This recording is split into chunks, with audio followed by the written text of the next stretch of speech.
জুলাই আন্দোলনের সময় সেনাবাহিনীকে বিদ্রোহের আহ্বান জানিয়েছিলেন সাবেক কর্মকর্তারা। এরপর আর জনতার দিকে রাইফেল তাক করেনি বাহিনী, একথা জানিয়েছেন নৌপরিবহন উপদেষ্টা। রাজধানীতে মঙ্গলবার বিকেলে জুলাই শহীদদের পরিবারের সম্মানে এক অনুষ্ঠানে একথা বলেন তিনি। অনুষ্ঠানে 20টি শহীদ পরিবারকে ঈদ উপহার দেয়া হয়। এই ঈদে জামা জুতো অ্যাকসেসরিজের ডিসকাউন্ট।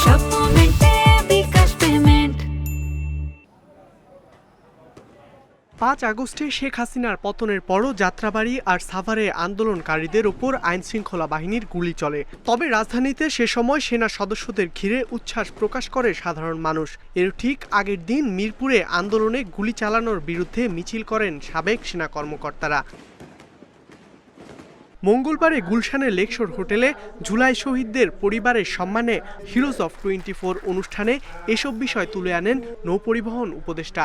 বলেন, সাবেকদের অনুরোধেই হত্যাযজ্ঞ থেকে বিরত ছিল সেনারা।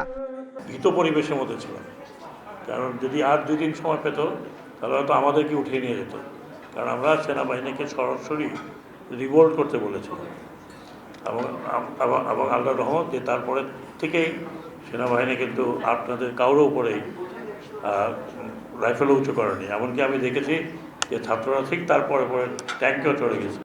অভ্যুত্থানের শহীদ অনেকের পরিবার আর আহতরা আমলাতান্ত্রিক জটিলতায় এখনও সহায়তা পাননি বলে উল্লেখ করেন বিশিষ্টজনেরা।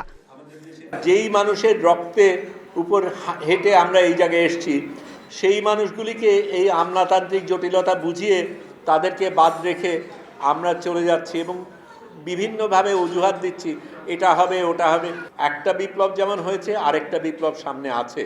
কারণ এত সবের পরেও যদি আমার দেশ ওই আগের জায়গায় আটকে যায়, তাহলে আমরা সত্যিকার অর্থে ব্যর্থ হয়েছি।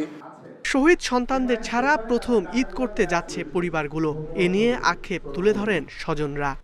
এই বৎসর আমি ঘরে কখনো ইফতার করিনি, কারণ ঘরে গেলে আমি আর বসে থাকতে পারি না, আমি আর ইফতার করতে পারি না। তার স্মৃতিগুলো আমার সামনে বিচলিত হয়। অনুষ্ঠানে উপস্থিত ছিলেন অস্ট্রেলিয়া, সুইডেন, ফিলিস্তিন ও পাকিস্তানের কূটনীতিকরা। ইকরামুল কবির, ইন্ডিপেন্ডেন্ট নিউজ, ঢাকা।